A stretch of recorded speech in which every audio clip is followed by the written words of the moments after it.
Hello and namaste everyone. This is my first ever video and yes, welcome to my channel The Cold File. अनि आज चाहिँ म अब यस्तो केसको बारेमा भन्न जाँदैछु जुन केसले चाहिँ मेरो मनमा एउटा छाप छोडेको छ. Even after all these years, the name of this case still gives me goosebumps. Burari case of Delhi, the 11 bright people with one dark secret. The Burari case, or you can say the Burari deaths, just occurred on 2018 1st of July. अनि यो केसको behind the सिनको कुरा गर्नुभन्दा पहिला चाहिँ 2018 को 1st of जुलाईमा भएको घटनाहरू विस्तारमा सुनौ, त्यसपछि बिहाइन्ड द सिनको बारेमा कुरा गरौँला है त. Now let's start with the case. So this case actually happened in Burari, north of Delhi, a residential house in Santnagar area, Burari, which is located in North Delhi district. The incident that happened in a family home in Santnagar, the case of Chandawat family, or they were renowned as Bhatia family. त्यो फ्यामिलीको चाहिँ एउटा किराना पसल थियो जुन चाहिँ सधैँ जसो बिहानको 5 बजे खुल्ने गर्थ्यो. अनि त्यहाँ चाहिँ दूध लेने मान्छेहरूको चाहिँ भिड हुने गर्थ्यो. तर त्यो दिन चाहिँ त्यसो भएन, त्यो दोकान खुलेको थिएन र त्यहाँ आउने मान्छेहरूको भिडले बताइरहेको थियो कि केही न केही नराम्रो घटना भएको छ, त्यही भएर त्यो दोकान चाहिँ त्यहाँ खुलेको थिएन. Because the Bhatia family were so punctual.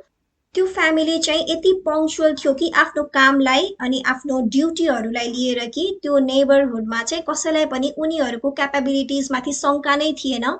र त्यो दिनको दोकान नखुलेको इन्सिडेन्टले गर्दा चाहिँ त्यहाँ उहाँहरूको क्लोज नेबर गुरुचरण सिंहलाई चाहिँ एकदम क्युरियोसिटी भयो, किन यो फ्यामिलीले, किन मेरो साथीले दोकान खोलेन अहिलेसम्म, किन आफ्नो कस्टमरहरूलाई चाहिँ वेट गराइराख्यो भनेर त्यो जिज्ञासा लिएर चाहिँ गुरुचरण सिंह चाहिँ भाटिया फ्यामिलीको घरमा जानुभयो. त्यहाँ गएर हेर्दा चाहिँ ढोका चाहिँ खुल्ला थियो. ढोका चाहिँ एउटा फलामको ढोका थियो, कालो रङले पेन्ट गरेको. अनि भाटिया फ्यामिलीको मेन घरमा मेन रुमहरूमा एन्टर गर्नको लागि चाहिँ एउटा स्टेयरकेस चढेर फर्स्ट फ्लोरमा जानुपर्ने हुन्छ. उहाँ चाहिँ त्यो फर्स्ट फ्लोरमा जानुभयो र त्यहाँ गएर उहाँले यस्तो सिन देख्नुभयो कि त्यहाँ गएर उहाँ प्यानिक हुनुभयो. उहाँ छिटो छिटो दौडेर तल आउनुभयो र त्यहाँ भएको मान्छेको भिडहरूलाई चाहिँ आफूले के देखे भनेर भन्न नसक्दै सबैजना आत्तिएर चाहिँ आफै हेर्न जाने कि भनेर माथि जाँदाखेरि यस्तो सिन सबैले देखा पर्यो कि सबै डराएर त्यहाँबाट निस्किनु भयो. र then immediately they called the nearby police station situated in Burari. अनि त्यो केस चाहिँ यति ऱ्यापिड गयो कि नेबरहुड माने त्यत्रो क्राउड भइसकेको थियो र सबै मिडिया हाउसेसले थाहा पाएपछि त्यहाँ झन् 200-300 भन्दा बढीको भिडहरू जम्मा हुन थाल्यो. पुलिसहरू आउनुभन्दा अगाडि नै यति भिड जम्मा भयो कि मान्छेहरूले फोटो खिच्ने, क्राइम सिनको एभिडेन्सहरूलाई टेम्पर गर्न थाले. र त्यो हुँदै नै पुलिस स्टेसनबाट पुलिसहरू चाहिँ छिटो छिटो आउनुभयो र त्यहाँको पुलिसहरूले पनि माथि गएर त्यो सिन हेर्दा चाहिँ यस्तो सिन चाहिँ हामीले आफ्नो जीवनमा हामीले सल्भ गरेको अथवा देखेको केसहरूमा चाहिँ कहिल्यै पनि देख्न पाएको छैन भनेर इन्टरभ्यूहरूमा पनि भन्नुभएको थियो. त्यहाँ चाहिँ कस्तो सिन थियो भन्दाखेरि फर्स्ट फ्लोरको छतमा चाहिँ एउटा ग्रिल थियो, त्यसको माथि चाहिँ एउटा सिसा जस्तो थियो. अनि त्यो ग्रिलमा चाहिँ 11वटा त्यो चुनरी हुन्छ नि, जुन कुर्ता सुरुवाल लगाउने सलहरू हुन्छ नि, त्यो सलले चाहिँ 11 जना अथवा भनौँ 10 जना मान्छेहरू चाहिँ झुन्डिनु भएको थियो. र एकजना जुन चाहिँ एउटा वृद्ध महिला हुनुहुन्थ्यो, उहाँ grand mother of the whole family are we can say the head of the family चाहिँ भित्र कोठामा बेडको साइडमा चाहिँ झुन्डिनु भएको थियो. त्यही सेम सुतीको कपडा भनौँ त्यसैले नै घाँटीमा लगाएर सबैजना झुन्डिनु भएको अवस्थामा हुनुहुन्थ्यो. स्कुलमा पढ्ने बच्चा बच्चीदेखि लिएर 75-76 वर्षको वृद्ध महिला झुन्डेको त्यस्तो सिनलाई चाहिँ आफ्नो मेमोरीबाट हटाउन कसैले पनि सक्दैन. भिक्टिमहरूको कुरा गर्दा चाहिँ त्यो घरको सबैभन्दा एल्डेस्ट मेम्बर नारायणी देवीको चाहिँ 3 जना छोराछोरी, 2 जना छोरा भवनेश र ललित अनि एउटा छोरी प्रतिभा त्यहाँ सँगै उहाँसँग नै बसिराख्नु भएको थियो. अनि एल्डेस्ट सन भावनेश चुन्दावत, उसको चाहिँ वाइफ अनि 3 जना बच्चा बच्ची जसमा चाहिँ ठुलो छोरी सानो छोरी अनि अझ एउटा सानो छोरा जुन चाहिँ माइनर थियो अनि अर्को छोरा ललित चुन्दावत उसको चाहिँ वाइफ टिना अनि एउटा छोरा जुन पनि माइनरै थियो अनि छोरीको पनि छोरी जुन चाहिँ प्रियङ्का अनि प्रियङ्काको चाहिँ इङ्गेजमेन्ट भइसकेको थियो मिड 2018 मा अनि उसको वेडिङ चाहिँ यही जुलाई 2018 मा हुने कुरा थियो तर यो ट्रेजेडीको कारण चाहिँ उसको विवाह कहिले हुन सकेन unfortunately the other members of this Bhatia family the eldest sister who is Sujata Nagpal she was married and she used to live with her husband elsewhere and the oldest brother of this family Dinesh Chandawat who used to live in the village where Bhatia family used to live before they shifted in Burari Delhi the only alive members of this family both sister and brother immediately came to the crime scene and they started shouting and crying, saying that the family was so good. They were so happy about all the works and success they have gained in all these years. They were happy about their daughter's engagement and waiting to be soon. But how could such a big event occurred in their family without anyone knowing? Initially, due to the pressure of the brother and sister, the case was registered as murder. Then the investigation started immediately. But before that, the main problem of the police was to remove the crowd from the place of the crime scene. There were huge crowd and the media houses all over that place and there were not a single place empty. The people out of curiosity went to the chat of neighbor's house and used to record from there. This became a huge case immediately all over India, and all the people were curious about how 11 members of a same family can be dead.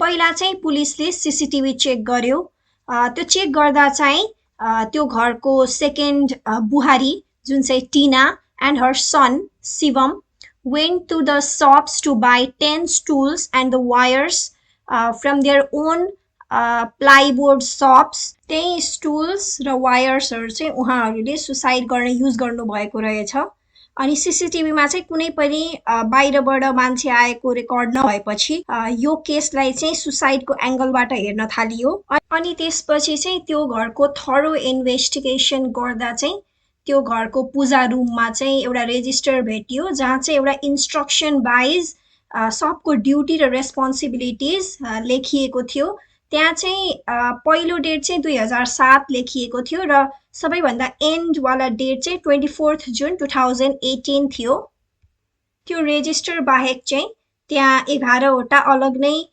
Diary भेटिएको थियो जुन चाहिँ हरेक family मेम्बरको लागि लेखिएको थियो अनि त्यो डायरीलाई चाहिँ अलि राम्रोसँग पुलिसहरूले हेर्दा चाहिँ त्यहाँबाट चाहिँ एउटा मेन्टल डिस्प्युट अथवा मेन्टल डिसअर्डरको एंगल निक्लिएपछि त्यो डायरीहरूलाई कलेक्ट गर्न थालियो र त्यो डायरीहरूलाई चाहिँ फोरेन्सिक एक्सपर्टलाई पठाइयो अनि त्यसपछि चाहिँ एउटा त्यहाँ भएको मिडिया हाउसेसहरूले चाहिँ यस्तो कुरा नोटिस गरे कि त्यो घरको एक साइडको भित्तामा चाहिँ 11 वटा पाइप बाहिरपट्टि मुख गरेर निक्लिएको थियो अनि त्यो पाइपहरूमा चाहिँ 7 वटा सिधा मुख गरेको थियो भने 4 वटा तलपट्टि मुख गरेको थियो and they started concluding that त्यो 7 जना पाइप वाला चाहिँ फिमेललाई जनाउँछ र 4 जना तल हेरेकोलाई मेललाई जनाउँछ and they started connecting the dots or connecting the things and it is still unclear that it was just a coincidence or something planned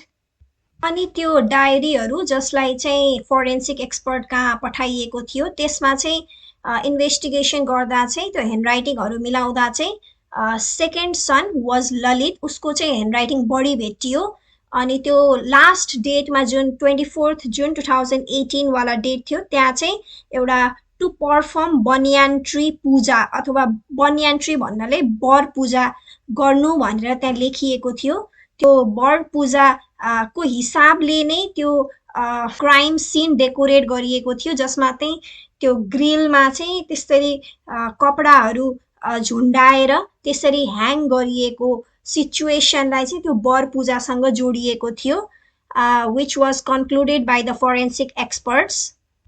त्यो सब डायरी र रेजिस्टरहरूको बिहाइन्ड द सिनको कुरा गर्ने भने भोपाल सिंह को नाम अगाडि आउँछ। उहाँ चाहिँ यो घरको हेड अफ द फ्यामिली हुनुहुन्थ्यो। उहाँ चाहिँ ग्रान्डफादर नारायणी देवीको हस्बेन्ड। उहाँ मर्नु अघि चाहिँ यो घरमा सुख शान्ति र रमाइलो वातावरण थियो। अनि उहाँको डेथ पछि चाहिँ यो घरमा साइलेन्स ले ठाउँ लिन थाल्यो। त्यसपछि ललित जुन चाहिँ second sun of Bhopal Singh उसले चाहिँ आफ्नो काँधमा चाहिँ सबै रेस्पोन्सिबिलिटी र हेड अफ द फ्यामिलीको ड्युटीहरू आफै नै लिन थाल्यो। ऊ चाहिँ साह्रै सानैदेखि नै म्याच्योर्ड किसिमको मान्छे थियो। उसले चाहिँ रेस्पोन्सिबिलिटिजलाई राम्रोसँग निभायो, जसले गर्दा सबै फ्यामिली मेम्बर्सले उसको कुराहरू मान्न र सुन्न थाले। एक्चुअली ललितको कुरा गर्ने हो भने उसको चाहिँ 1988 मा चाहिँ बाइक एक्सिडेन्ट भएको थियो र उसको टाउकोमा चाहिँ चोट लागेको थियो। अनि त्यतिखेर नै हस्पिटलमा एडमिट हुँदाखेरि नै डाक्टरहरूले यसलाई चाहिँ साइकोलोजिस्टलाई देखाउनु, यसको चाहिँ ब्रेनमा अलिकति ड्यामेज भएको छ, यो बढ्दै जान सक्छ भनेर भन्नुभएको थियो। तर त्यतिखेर चाहिँ यो कुरालाई एकदम साइड लगाइयो र त्यतिखेर नै चेक गरिएन।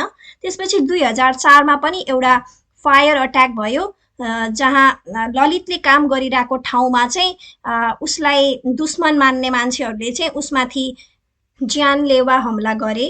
अनि त्यो सदमाबाट पनि ललित चाहिँ बाहिर निस्किनै नपाउँदै चाहिँ 2006 मा भोपाल सिंहको डेथ भयो। त्यसपछि चाहिँ ललित एकदम चुपचाप बस्ने, एकदम नबोल्ने, कसैसँग नबोल्ने, अनि आवाज गए जस्तो हुन थाल्यो। त्यसपछि उसलाई डाक्टरसँग लग्दाखेरि चाहिँ उसको चाहिँ थ्रोटमा केही पनि भएको छैन। उसको चाहिँ ट्रमाले गर्दा उसँग भएको एक्सिडेन्ट अनि sudden incident of Bhopal Singh डेथको कारणले गर्दा चाहिँ उसले ट्रमा सहन नसकेर चाहिँ उसले आवाज ननिकालेको भनेर डाक्टरहरूले भनेका थिए।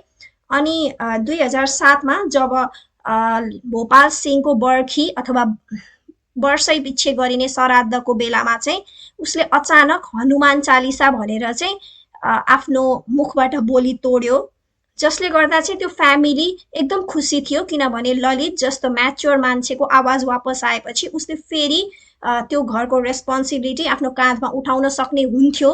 त्यो घरको ठुलो छोरा भवनेश हुँदाहुँदै पनि भवनेशले शुद्ध ललितको कुरा मान्ने गर्थ्यो, उसमाथि सबैले भरोसा गर्ने गर्थे। किनभने भोपाल सिंहले पनि ललितलाई नै आफ्नो जिम्मेवारी दिने गर्थ्यो, उसलाई रेस्पोन्सिबल मान्ने गर्थ्यो र आफ्नो सानो छोरालाई चाहिँ निकै नै माया गर्ने गर्थे। ललितको आवाज आइसकेपछि चाहिँ उसले भन्ने गर्थ्यो कि मैले सपनामा आफ्नो पिताजीलाई देखिरहेको छु, उहाँले यो भनिराख्नु भएको छ भनेर आफ्नो फ्यामिली अथवा फ्रेन्ड्सहरूलाई चाहिँ भन्ने गर्थ्यो।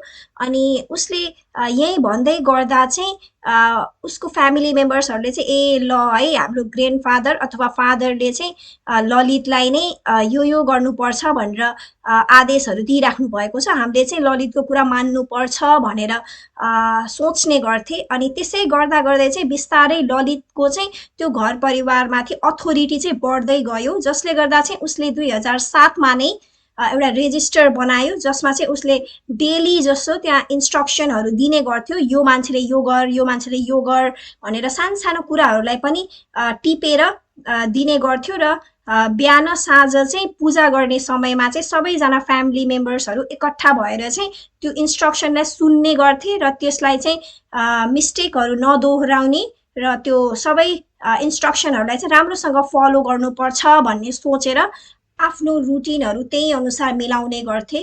अनि irony of this situation is that त्यो घरको केटाकेटीहरू स्कुलमा पढ्थे, उनीहरूको प्रिन्सिपल अनि टिचरहरूको अनुसार चाहिँ उनीहरू निकै नै ब्रिलियन्ट अथवा इन्टेलिजेन्ट टाइपका केटाकेटीहरू थिए। त्यस्ता पढे लेखेका केटाकेटी अनि प्रियङ्का जसले चाहिँ एउटा ठाउँमा जब गर्थे, त्यो मान्छेले शुद्ध ललितको कुरा मानेर उसको अनुसार नै चल्ने, उसको अनुसार नै पूजाआजा गर्ने र उसको अनुसार नै आफ्नो रुटिनहरू सेड्युल गर्ने गर्थे। त्यस्तो सिचुएसन ललितले आफ्नो घरमा गराइसकेको थियो, जसले गर्दा ललित र टिनाको चाहिँ त्यो घर परिवारमाथि एकदम ठुलो अथोरिटी अथवा त्यो घरको हेड अफ द फ्यामिली हुनेको एडभान्टेज अलरेडी भइसकेको थियो। त्यो रेजिस्टरमा इन्स्ट्रक्सनहरू लेख्ने अनि डायरीहरूमा इन्स्ट्रक्सनहरू दिने त्यो चाहिँ सानो समयलाई मात्र भएको थिएन, त्यो चाहिँ लामो समय, जसमा चाहिँ 11 वर्षको समयलाई चाहिँ त्यो कुराहरू घरमा भइरहेको थियो र त्यो कुराहरू चाहिँ बाहिरको मान्छेहरूलाई अथवा रिलेटिभ्स अथवा फ्यामिली फ्रेन्ड्सहरूलाई पनि थाहा थिएन। त्यस्तो भइरहेको छ भनेर त्यो फ्यामिलीले कसैलाई पनि भनेकै थिएन, जसमा चाहिँ एउटा इनोसेन्ट किडहरूले पनि त्यो कुरालाई आफ्नो साथीहरूसँग डिस्कस गरेको थिएन। भनेपछि कस्तो किसिमको एउटा कम्पल्सन अथवा एउटा बन्धन ललितले त्यो घरमा बाँधिसकेको थियो। त्यो बडीहरूको पोस्टमार्टम रिपोर्टले चाहिँ के कन्फर्म गर्यो भन्दाखेरि 10 जनाको चाहिँ डेथ बाई ह्याङ्ड अनि strangle to grand mother, older lady of the house, यस्तो अनफर्चुनेट इन्सिडेन्ट भएको थियो, जसमा चाहिँ they were made to believe by the notes or diaries that the grandfather would come and rescue them. अनि त्यो नोटहरूमा चाहिँ यस्तो लेखिएको थियो, ड्याडी का आने का टाइम हो गया है, जसले चाहिँ एउटा गुजबम्पिस फिलिङ दिन्छ। They were made to believe कि उनीहरूले त्यो वर पूजा गरे भने यदि तिनीहरूले ह्याङ भए भने त्यहाँ चाहिँ उनीहरूको ग्रान्डफादर आउनुहुन्छ र उहाँले चाहिँ उनीहरूलाई रेस्क्यु गर्नुहुन्छ भन्ने भ्रम अथवा इल्युजनमा उनीहरूले त्यो मास सुसाइड पर्फर्म गरेका थिए। Actually from all the perspective it was all delusions running through Lalit's mind all over the 11 years। अनि यो सब एनालाइसिस गर्दा चाहिँ सबै डायरी रेजिस्टरहरू हेर्दा चाहिँ साइकोलोजिस्टले के कन्क्लुड गर्यो भने ललितलाई चाहिँ साइकोसिस थियो, जसमा चाहिँ हियरिङ भोइसेस, उसले चाहिँ सपनामा भोपाल सिंहलाई देख्ने अनि उसले चाहिँ आफ्नो रियल बेलामा रियल टाइममा पनि भोपाल सिंहलाई देख्ने गर्थ्यो र उसको भोइसेसहरू हियर गर्ने गर्थ्यो। उसको चाहिँ एउटा मेन्टल डिसेबिलिटीले गर्दाखेरि चाहिँ उसको फ्यामिलीको भविष्य नै अन्धकारमा धकेलिन गयो। 2007 पछि चाहिँ ललितले जब सबै कुरा आफ्नो हातमा लियो तब उनीहरूको फाइनेन्स ग्रोथ हुन थाल्यो, रिलेसन राम्रो हुन थाल्यो। त्यो इन्स्ट्रक्सनहरूले गर्दा नै उनीहरूको घरमा सक्सेस आउन थाल्यो, जसले गर्दा चाहिँ ललितलाई नै त्यो फ्यामिली मेम्बर्सहरूले अथोरिटी आफै दिन थाले। उसले भनेको कुरा जे पनि मान्न थाले। उसले यो नगर भने नगर्ने, त्यो गर भने गर्ने, प्रियङ्काको रिलेसन यता हुनुपर्छ भन्ने, उता हुनु हुँदैन भन्ने, मोबाइल धेरै नचला भन्ने, त्यस्तो त्यस्तो किसिमको इन्स्ट्रक्सनहरूले गर्दा उनीहरूलाई नै एउटा कम्पल्सनमा बाँधियो, जसले गर्दा उनीहरूमा नै सेयर्ड साइकोसिस डेभलप हुन थाल्यो, जसले गर्दा उनीहरूले लास्टमा ललितको कुरा मानेर त्यो बनियान ट्री पूजा पर्फर्म गरे, जसले गर्दा उनीहरूको लाइफ रहेन। This case is so bizarre and it is so inconclusive that यो केसमा चाहिँ हामीले केही पनि भन्नु सकिँदैन। यो केसबाट चाहिँ सिक्ने धेरै कुराहरू छन्। यो केसले चाहिँ हामीलाई मेन्टल अवेरनेसको बारेमा सिकाउँछ। हामीलाई चाहिँ यो केसमा जसरी एउटा मान्छेको मेन्टल डिसअर्डरको कारणले गर्दा यत्रो धेरै फ्यामिली मेम्बर्सले आफ्नो ज्यान गुमाउनु पर्यो, त्यसै गरी हाम्रो सोसाइटीमा पनि कोही पनि मेन्टल्ली डिसेबल छ अथवा हामीलाई केही शङ्का छ भने उसलाई छिटोभन्दा छिटो साइकोलोजिस्टलाई देखाइहाल्नुपर्छ। उसको चाहिँ उपचार छिटोभन्दा छिटो गर्नुपर्छ, किनभने यस्तो इन्सिडेन्ट हुनबाट हामीले रोक्न सकिँदैन। यसलाई छोटो समय लिन सक्छ अथवा लामो समय, जसरी ललितको केसमा 11 वर्ष लाग्यो त्यति पनि लिन सक्छ। सो हामीले यो केसमा धेरै ढिलाइ गर्नु हुँदैन। So finally the Bhatia case was closed and still is a bizarre and devastating case which is remembered as one of the most disturbing cases and scene ever seen in India. For today, let's conclude this case here. Stay healthy, stay safe, and goodbye.